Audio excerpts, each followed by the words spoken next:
Que isso seja a força que nos move todos os dias, que Jesus seja glorificado em tudo que fazemos, que a nossa vida seja como uma canção que glorifica o nome de Jesus, que cada renúncia, que cada desafio, que cada luta promova o nome de Jesus em nós, que nós não sejamos causa de vergonha, mas que nós sejamos testemunho da obra do Deus vivo, amém? Vamos orar? Jesus, nós te agradecemos pela tua bondade, pela tua piedade e misericórdia, porque o Senhor jamais falhou e jamais falhará, porque o Senhor tem estado conosco e tem estado em nós. Que o Senhor nos cubra com teu sangue, que o Senhor trabalhe em nossa mente e que nós venhamos a nos mover para a tua glória em tudo que fizermos, Pai.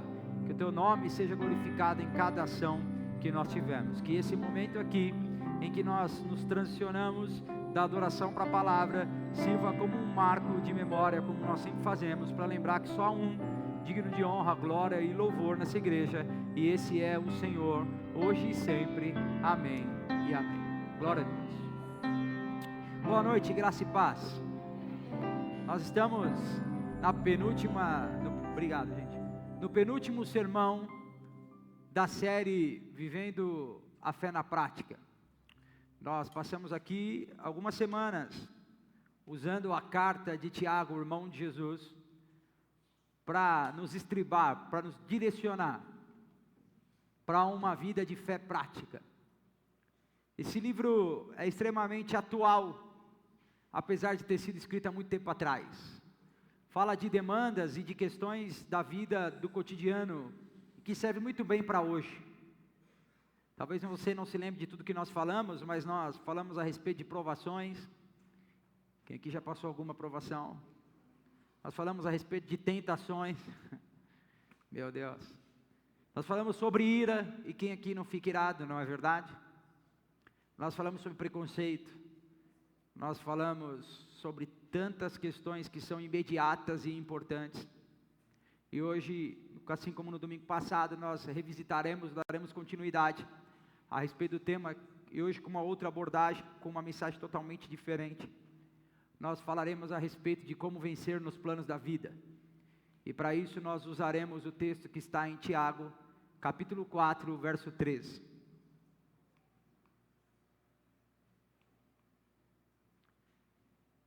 Tiago 4, 13, amém? Não? Está difícil? Erga os olhos e veja, o Senhor está falando. Diz assim o texto, prestem atenção, vocês que dizem, hoje ou amanhã, iremos a determinada cidade, ficaremos lá um ano, negociaremos ali e teremos lucro. O que devem dizer é, se o Senhor quiser, viveremos e faremos isso ou aquilo. Caso contrário, estarão se orgulhando dos seus planos pretensiosos, e toda presunção como essa é maligna. Repita comigo, é maligna. Lembre-se de que é pecado saber o que devem ou não fazê-lo, e não fazê-lo.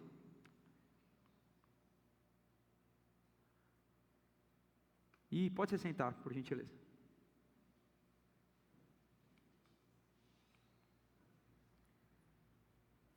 Nós abordamos várias questões aqui, e esse texto em especial trabalha a questão da pretensão humana, do orgulho. E esse é um grande desafio, porque Tiago até aqui falou de questões elementares da vida, de questões importantes, e aqui ele vai reforçar algo que ele já tinha dito. Perceba que Tiago, ele dá uma ênfase muito grande nessa questão. Já nos versículos anteriores, ele tratou a respeito disso, falando a respeito dos conflitos, e falando sobre a origem dos conflitos. Ele estava falando que a origem dos nossos conflitos está no orgulho que nós temos no coração, quando nós não conseguimos ser humildes, a ponto de ouvir o próximo, somos tomados por orgulho e achamos que nós não deveríamos ouvir aquilo, ou que aquela pessoa não está apta a nos ensinar. Então nós nos inflamamos em orgulho e acabamos causando uma briga, talvez necessária, às vezes, que poderia ser evitada. Enfim, Tiago trabalha para aquela igreja do primeiro século. Lembra que eu disse no começo aqui da série, que Tiago foi, se não o primeiro livro, mas um dos primeiros livros escritos do Novo Testamento? E Tiago vai trabalhar essa questão já na primeira igreja, no primeiro século. Veja que esse problema não é de agora. Tiago está falando de orgulho no ano 67, 68 depois de Jesus. Faziam apenas 68 anos que Jesus havia voltado ao Pai, voltado ao Pai, e Tiago já estava trabalhando isso. Esses dias eu vi na televisão uma igreja bem conhecida, que tem um pastor bem conhecido, que faz piadinha na internet, que fica, você é crente não, você não é crente não, enfim. Ele falando a respeito da sala VIP da igreja dele, e ele disse que ele tem um espaço reservado para os jogadores e artistas, mas que isso se fez necessário porque as pessoas assediavam os jogadores e artistas. Então ele teve que separar as pessoas para que o público não fosse até eles. Então eu me lembrei do texto de Tiago, que diz, olha, se vocês colocam os ricos na frente, e os pobres sentados aos seus pés, então vocês estão pecando contra Jesus. É interessante ou intrigante, ver que mesmo diante de um texto explícito da Bíblia, que diz que nós não podemos nos dividir ou separar as pessoas por conta do preconceito, em razão da sua questão financeira, existem igrejas falando isso, pastores dizendo isso na internet, e uma multidão de pessoas achando isso normal ou aceitável. A verdade é que se a igreja não está apta a ensinar aos seus fiéis que todos são iguais em Cristo Jesus, então essa igreja não deveria existir. Nós somos um em Cristo Jesus. Sabe que Natanael, na ânsia de me agradar, um dia disse assim para mim, você é um ser superior. E hoje nós estávamos falando sobre isso, e eu disse para ele, filho, a verdade é que nenhum de nós é um ser superior. Todos nós somos afetados pelo pecado. E tanto o pai, quanto você, a mãe, todos nós, só temos uma chance de ser salvos de nós mesmos, que é a cruz do Calvário, que é Cristo Jesus. Pastor, o senhor não acha que ele é muito pequeno para ouvir isso? Ninguém é pequeno demais para ouvir que só Jesus salva o homem. Que nós não somos diferentes. E que nós não devemos ter orgulho das nossas conquistas, afinal de contas, quem possibilita que nós tenhamos força, coragem e satisfação naquilo que nós fazemos é um só, é Jesus Cristo. E Tiago aqui, nesse texto, vai fazendo uma advertência a respeito de fazer planos sem considerar a vontade de Deus. Pode até parecer que Tiago está falando a respeito ou contra, está se opondo a fazer planos. Porque preste atenção, não me parece assim à primeira vista, e talvez para você, que esses planos tenham algum problema. Mas Tiago vai fazer algo, ele vai dizer, ora, prestem atenção. Ler a Bíblia é importante, mas a Bíblia não é um livro para ser apenas folheado. Se você não entender bem o que você está lendo, você pode fazer com que aquilo que é bom se transforme em um grande problema. Já viu pessoas que têm costume de abrir a Bíblia e faz um charamadaia e onde cair tá bom? Isso aqui é o Senhor falando comigo, sabe? Imagine se você abre a Bíblia e está escrito, então Judas se matou. Nem sempre só folhear a Bíblia é o suficiente, às vezes nós precisamos entender o que está escrito, às vezes não sempre, mas às vezes nós precisamos de ajuda para isso. E Tiago está dizendo, olha, eu sei que vocês já ouviram falar sobre planos, mas agora, prestem atenção. Eu já estou falando a respeito do orgulho, eu já falei a respeito da pretensão, mas agora prestem atenção, porque eu serei didático. Vai ficar claro, e mais claro que isso é impossível. Tiago vai começar a dizer, vocês que dizem, hoje ou amanhã iremos a determinada cidade. Quem aqui já não acordou? Irmãos, eu tenho um sério problema. Eu lembro de tudo que aconteceu antes de 2015. Eu consigo falar da minha infância ipsis liter, contar cada detalhe, cada história. Mas se você me perguntar o que eu fiz semana passada, eu tenho uma dificuldade imensa. E eu, com o tempo da vida pastoral, eu aprendi a marcar as coisas no meu bloco de notas. Porque desde o começo do ministério eu apertava a mão das pessoas e falava, tá bom, eu vou, pode deixar, combina. E aí você acaba furando com pessoas porque marcou muita coisa no mesmo dia. Então, tem dias que eu acordo com um bloco de notas virando folha, parecendo que é arquivo de Word, parece que eu escrevi um livro. De tanto compromisso que eu tenho.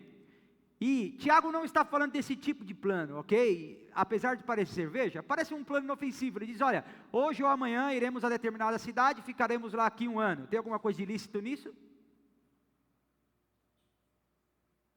Quem está acordado? Quem já morreu, diga amém. Tem alguma coisa ilícita nisso? Eu me lembro que um dia eu e a mãe decidimos ir morar em Santos. E ficamos ali durante 2 anos e meio. O problema aqui não está em mudar. O problema aqui não está em fazer um plano. Nem em negociar. Muito menos em ter lucro. Tudo isso é uma bênção. Que quem ficou de boca fechada, fique sem lucro. Que Deus dê tudo para mim, amém?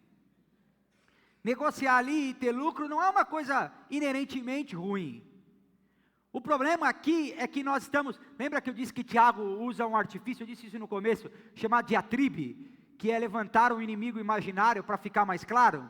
Era um exercício retórico que os grandes mentores, as grandes mentes da época usavam. Paulo faz muito isso, e Tiago ainda antes dele. Ele vai dizer, olha, se alguém disser... Tem alguém dizendo isso? Tem ou não? Tiago está levantando uma possibilidade, porque ele está vendo aquilo na comunidade. Aquilo é um problema, e ele como pastor já está ensinando. Ele disse, olha, se algum de vocês mudar, lembre-se que nós estamos falando de uma comunidade que era nômade, que mudava de cidade em cidade para fazer escambo. Quem sabe o que é escambo? Palavras ultrapassadas, é comigo mesmo.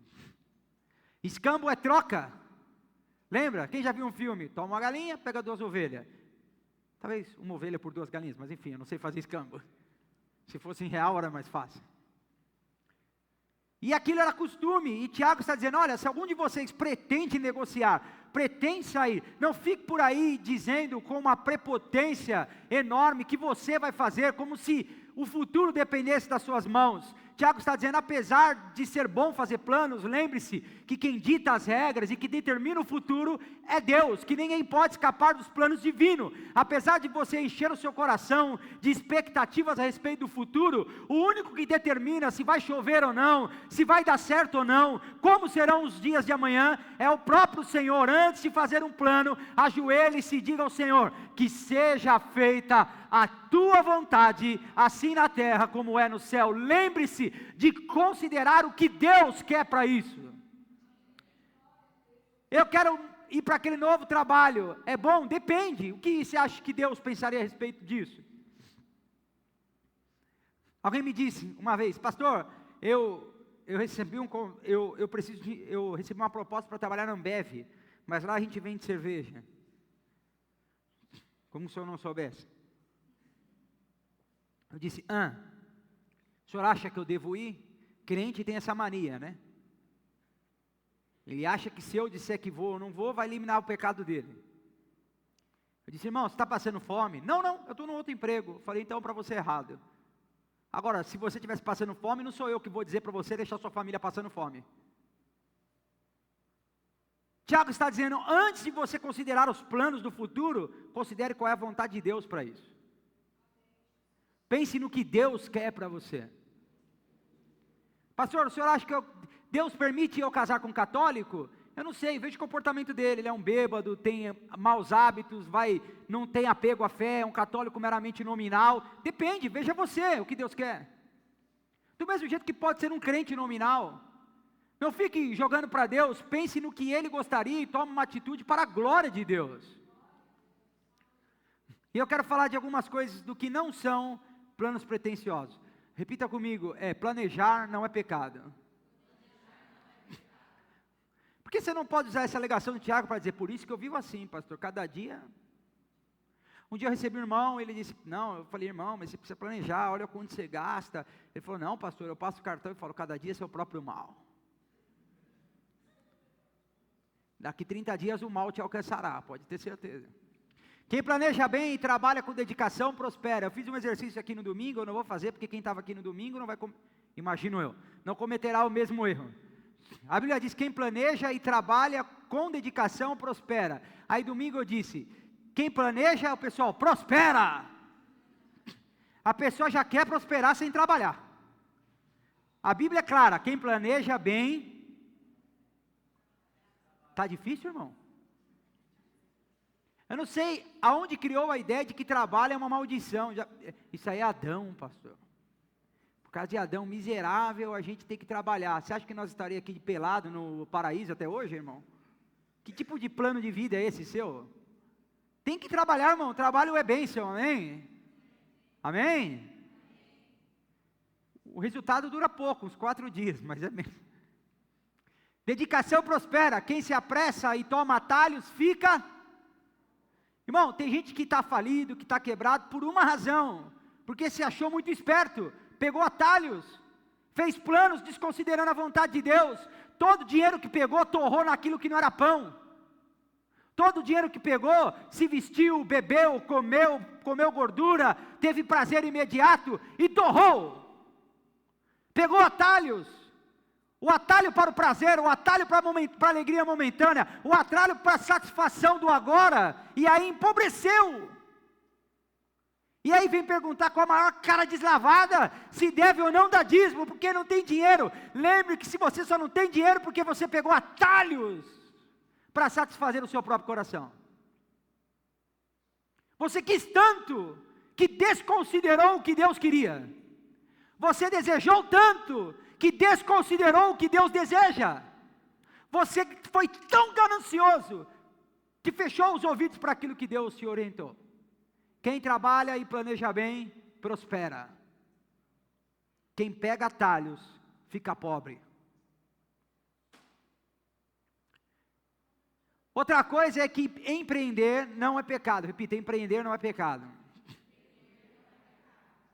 Hoje eu acho que eu trabalhei bem hoje. Fui nos, sei lá quantos endereços, nem sei falar o que eu fiz hoje. Mas sei que eu só não sei da cidade, eu fui umas 2 vezes, 3, sei lá. Fui, voltei, resolvendo coisas. E eu fiquei pensando nesse texto, porque eu falei dele domingo. A Bíblia diz, semeia pela manhã. Eu estava lá de manhã trabalhando. E à tarde de novo, eu estava à tarde, falei, Jesus, a parte do semear eu estou seguindo. Semeia pela manhã e continua a trabalhar à tarde, pois você não sabe se o lucro virá de uma atividade ou de outra. Trabalhe e depois trabalhe mais, e mais um pouco. Seja alguém esforçado, porque você não sabe de onde virá o lucro. A responsabilidade com o futuro garantido, ou a dependência que nós temos de fato é de Deus. É Ele que decide se nós vamos ter ou não saúde amanhã. É Ele que decide se nós vamos estar vivos ou não, e a nossa parte é trabalhar. O pessoal falou, pastor, não vejo a hora de ir para o céu, porque lá não vai ter trabalho, e lá também não vai entrar vagabundo. Quer prosperar? Vai trabalhar. Estava falando com uma pessoa, ele falou, sair daquele trabalho, por quê? Trabalha muito. Falei, você queria o que, irmão? Alguém que te pagasse para você ficar em casa? Ué, para trabalhar, para ganhar, precisa... Semeie de dia e de tarde. Semeie de dia e de tarde. Tem irmão aqui que só fica na padaria. Porque você faltou domingo, desculpa, desabafo. Outra coisa é que lucro não é pecado. Repita, lucro não é pecado. Em nome de Jesus, os empresários, os profissionais autônomos, profissionais liberais dessa igreja, que você tenha muito, muito lucro. Nossa, que você fique pobre então. Que você tenha lucro, amém? E que o patrão de quem é CLT também tenha lucro aqui, promova você, aumente seu salário. Ter lucro não é problema. Tem os irmãos aqui que trabalham no Einstein, não precisa de mais lucro que isso, não é verdade? O dinheiro ganha por meios ilícitos, logo,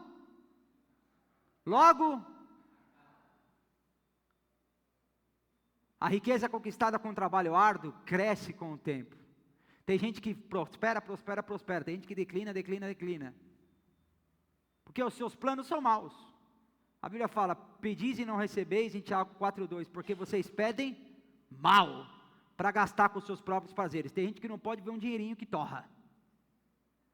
Torra com o quê? Com qualquer coisa. Às vezes eu entro com o Natanael, ele fala, compra esse brinquedo aqui para mim, não. Então esse Fini, não. Então essa bolacha aqui, não. Então essa coca, então esse chinelo, então essa calça velha, qualquer coisa, ele só quer gastar uma grana.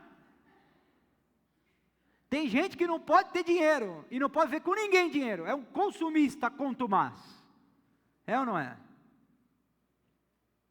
E aí nós temos o centro de tudo isso, dessa pretensão humana, o orgulho, e nós falamos disso na semana passada, a arrogância, os conflitos, a falta de perdão, a falta de comunicação, ou a interferência na comunicação, tudo isso é fruto do orgulho. As pessoas não se comunicam bem porque uma se acha superior à outra e não quer conversar. As pessoas são arrogantes porque são orgulhosas. As pessoas têm vários conflitos por causa de orgulho. As pessoas não perdoam porque são orgulhosas. Não, isso eu não aceito. Isso é demais para mim. Isso eu não tolero. Imagina se Deus usasse o mesmo princípio, hein? Isso eu não tolero. Falou comigo uma vez, duas, acabou. Deus me livre disso. Que Deus faça isso só com quem não perdoa. O orgulho leva a todos os outros vícios, disse C.S. Lewis. É um estado de espírito completamente anti-Deus. Deus exalta os humildes, mas Deus destrói os orgulhosos. Pastor, eu estou me sentindo destruído. Talvez você tenha mexido com a pessoa errada. Talvez você seja tão orgulhoso que quem está te destruindo é alguém que o seu poder não pode ser inevitável. Não pode ser evitado. A importância do governo de Deus é o segundo passo. Repita, Deus está governando tudo. Um dos princípios dessa igreja é o governo absoluto de Deus. Tiago 4,15. Reconhecimento da soberania de Deus sobre as nossas vidas. Tem o texto aí? Tiago 4,15. Tem? Ah, obrigado, viu? Aqui o Kevin fez o outro slide. O que devem dizer é, se o Senhor quiser, viveremos ou faremos isso e aquilo. Se Deus permitir. O salmista um dia vai dizer, entrega o seu caminho ao Senhor, confia nele e Ele. Deus nos ajuda? Depende. É uma questão de leitura, é bem prático. Deus o ajudará, é o fim. Mas antes disso, tem um caminho. Entrega o seu caminho ao Senhor e confie nele. Aí então, Ele te ajudará. E entrega aqui dependa totalmente dele. É sair do trono, do comando da minha vida, para que Deus sente no controle da minha vida. Quer ser ajudado pelo Senhor? Larga o comando. Larga o controle. Então Deus te ajudará. Provérbios 3, 5 e 6. Confia no Senhor de todo o coração. Como é que é para confiar no Senhor? De todo aqui é plenitude. Sem restrições. Não dependa de seu próprio entendimento. Tem gente que se acha sabichão, é ou não é? Isso aqui eu sei. Deixa comigo aqui que eu manjo. Eu não sei o que o Natanael falou hoje para mim. Hoje eu estou perseguido mesmo. É que você ficou aqui no culto, eu estou te vendo aqui. Ele falou, não sei o que. Eu falei, quando você falar comigo, não fala gíria, fala português, porque eu não entendo isso aí que você está falando. Porque eles se acham sabichão, é ou não é? Hoje eu tinha que malhar alguém. Senta aqui, Natanael, para o povo te ver. Não.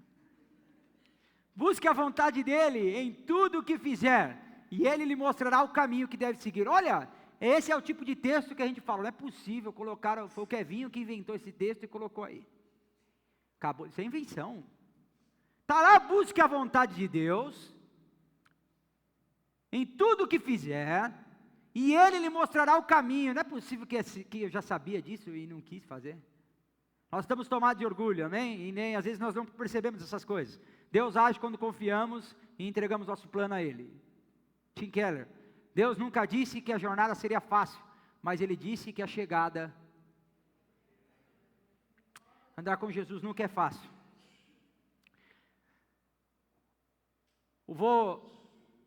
Eu, é óbvio, tive um pastor, assim como eu sou pastor aqui, e o vô do meu pastor foi pastor até 98 anos. E ele virou tipo um Saci Pererê dos crentes, ele era tipo uma lenda. Todo mundo foi ou queria ter sido amigo dele. Ser amigo dele é o hype. E aos 98 anos, aos 22 anos, ele foi diagnosticado com metástase. Então, ele se converteu ao Senhor e Deus curou ele. E ele morreu com 102 anos. E quando ele chegou, 98 mesmo, o 102 foi o outro, família longeva, não? E no alto do seu cansaço por conta da vida, ele era pastor, ele chegou numa terça-feira e disse: irmãos, eu gostaria de pedir uma coisa para vocês, parem de orar por mim. Ele falou assim: eu combati um bom combate. Foi bom até hoje, mas acabou. Chegou a minha hora. E a jornada foi difícil, mas a chegada. Ele falou assim: eu não sabia quando eu comecei como seria, mas eu tenho certeza como vai acabar. Ele falou assim: eu não sabia como seria no dia que eu aceitei Jesus, mas eu tenho certeza como vai ser no dia que eu acabar. E essa é a verdade. Deus nunca disse que ia ser fácil, ele disse: no mundo tereis aflições. Mas ele também disse: eu farei coluna na casa de Deus daquele que permanecer até o fim. Então, vale a pena andar com Jesus e deixar que Ele faça os planos. Dependência total de Deus e a brevidade da vida é o terceiro ponto que eu queria tratar com vocês.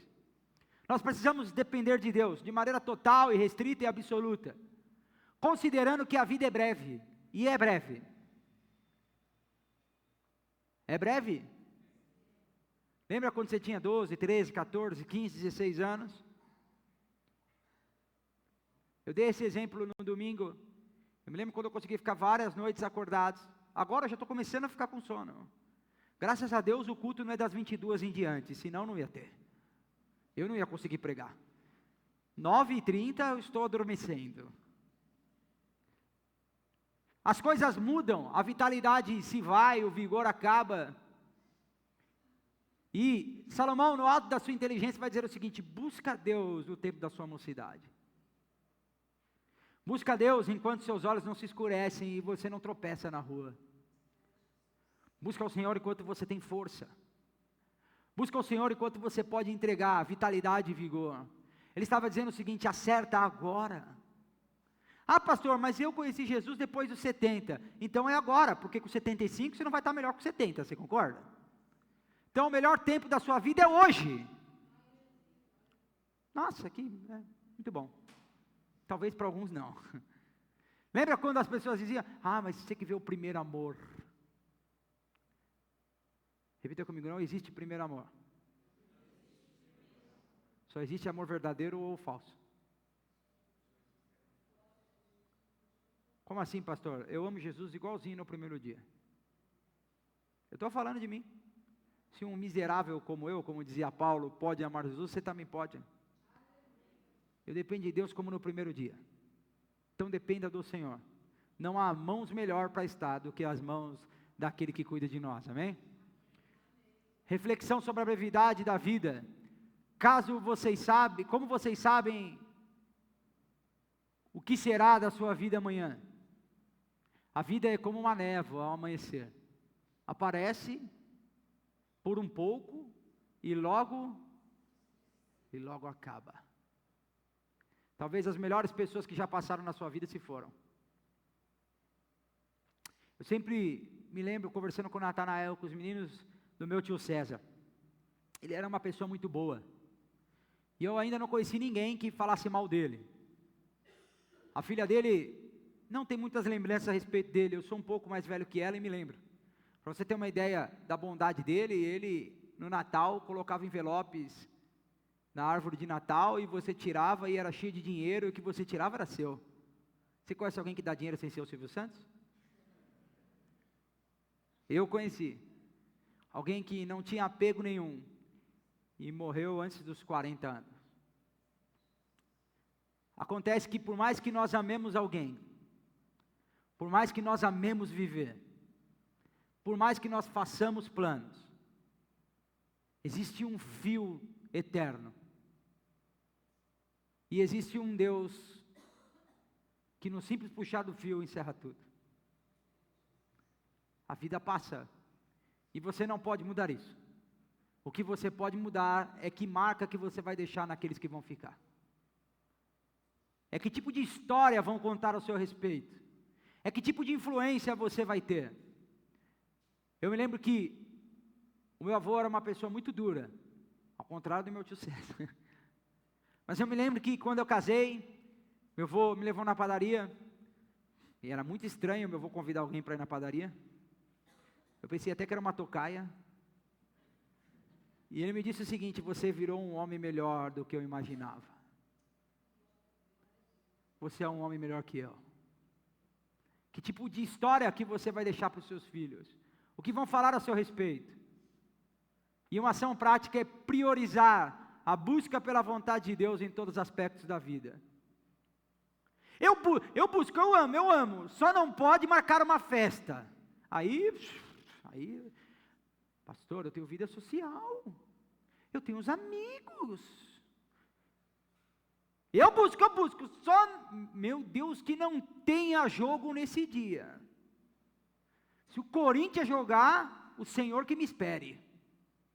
Eu espero que os seus amigos, que as suas festas, que o seu time te salve no dia da nossa necessidade. Porque eles são o seu Senhor. Então, peça a eles a salvação. E boa sorte. A verdade é que o Evangelho nos instrui a buscar o Senhor e o seu reino. É só o Senhor?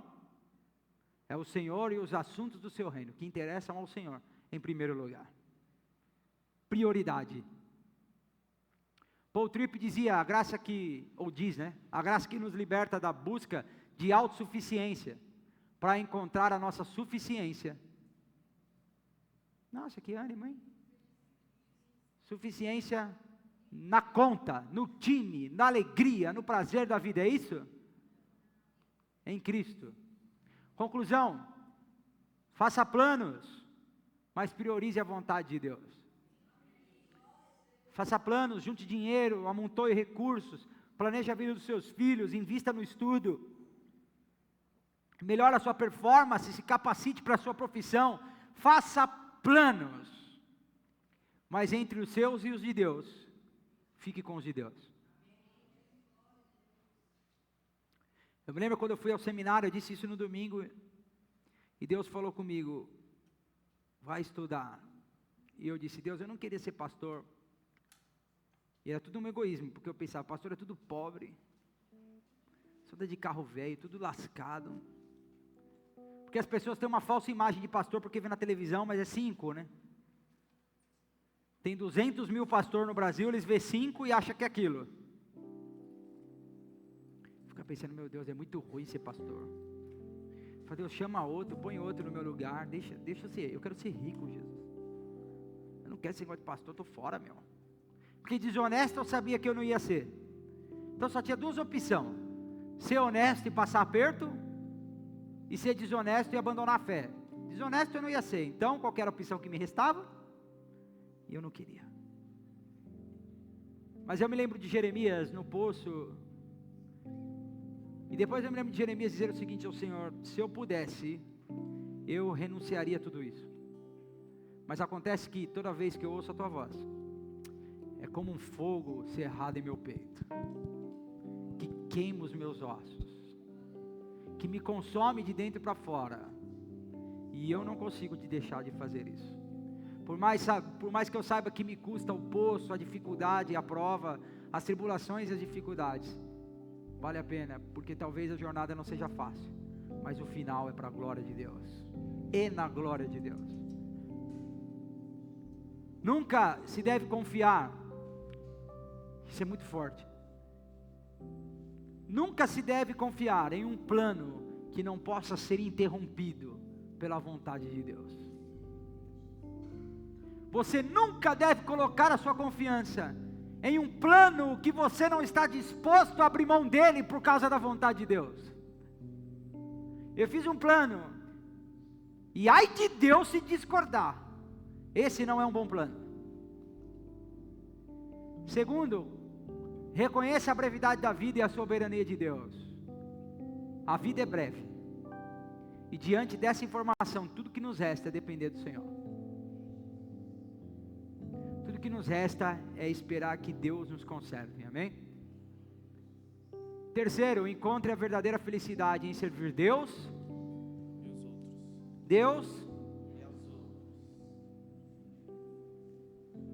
sirva ao Senhor.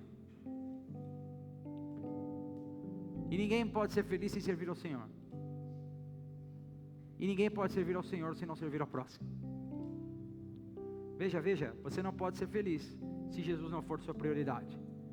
E você não pode alegar que Jesus é sua prioridade se o seu irmão não for sua prioridade. Dá para entender isso ou não? E eu encerro aqui, vamos ficar em pé, vamos orar. Charles Swindoll diz o seguinte: a verdadeira felicidade não é encontrada em realizar os nossos próprios planos, mas em alinhar os nossos desejos com a vontade de Deus. A Bíblia conta a história de Ana. Quem aqui já ouviu falar de Ana? A mãe de Samuel. E a Bíblia diz assim: Ana, subindo ao templo, chorava, porque Eucana, seu marido, também era casado com Penina. Penina lhe dera muitos filhos. Ana, porém, havia tido a sua madre cerrada pelo Senhor. E diz que ela subiu ao templo e que o sacerdote da época viu ela chorando copiosamente. E disse para ela: você acha certo tomar cachaça esse horário? Já está bebinha esse horário da manhã? E Ana disse: não tome a tua serva por bêbada. Acontece que Deus cerrou a minha madre, parece-me que por um castigo. E aquele ano era o 23º ano que Ana subia ao templo para orar. Lendo o texto assim, Ana subiu ao templo. Acontece que existe uma observação ali. Pelo 23º ano seguido, ela subiu para pedir um filho. 23 anos de humilhação. 23 anos batendo a porta e a porta fechada. Acontece que Ana fez algo que nunca havia feito. Movida talvez por desespero, um misto de desespero e confiança, ela ousa e diz o seguinte ao Senhor: eu venho aqui todos os anos, te peço um filho, o Senhor não me dá, mas dessa vez vai ficar registrado que se o Senhor me der um filho, eu vou devolver ele no templo. Ele vai ser seu. Acontece que nesse exato momento, os planos de Ana convergem com os planos do Eterno. Ana desejava um filho, e Deus levantaria um sacerdote. Ana desejava um filho, e Deus precisava de um juiz. Ana desejava um filho, e Deus desejava um profeta. O nome Shemuel, Samuel, quer dizer Deus ouve. Toda vez que Samuel andava pela rua, alguém dizia: lá vai um menino que carrega em si a marca de um Deus que ouve. Qual é o seu nome? Shemuel. Deus ouve. Deus ouve os seus filhos. Deus ouve os seus servos. Deus atende o clamor do ferido. Deus atende aquele que está sofrendo. Quando Ana faz o seu plano, servir aos planos da eternidade, Deus lhe dá um filho. A verdadeira felicidade não é encontrada ao realizar os nossos próprios planos, mas em alinhar os nossos desejos à vontade de Deus. Me dá um filho e eu te dou um profeta. Me dá um filho e eu te dou um juiz. Me dá um filho e eu te dou um sacerdote. Os nossos sonhos, os nossos filhos, aquilo que nós produzimos, tem uma finalidade: convergir para a glória do nome de Deus, que é o único Deus que ouve. Vamos orar? Deus, em nome de Jesus, Pai, nós te agradecemos pela tua misericórdia, pela tua bondade, que essa certeza de que o Senhor ouve esteja em nossos corações, e que por isso nós nos movamos, e que por isso nós glorifiquemos o teu nome em cada atitude, em cada palavra que nós tivermos. Nos blinde, ó Deus, dos nossos desejos mais errados, mais erráticos, e que nós não venhamos, ó Deus, pegar atalhos para enriquecer ou satisfazer o nosso desejo imediato. que nós venhamos esperar o tempo certo, do processo certo, para que ao final nós tenhamos satisfação nessa jornada que nós chamamos de vida. Que o Teu nome seja glorificado em tudo que nós fizermos, e que nós estejamos prontos, ó Pai, para Te servir, para Te priorizar e servir os assuntos do Teu reino. Nós exaltamos o Teu nome porque o Senhor é digno de exaltação, hoje e sempre. Amém e amém. Deus te abençoe em nome de Jesus.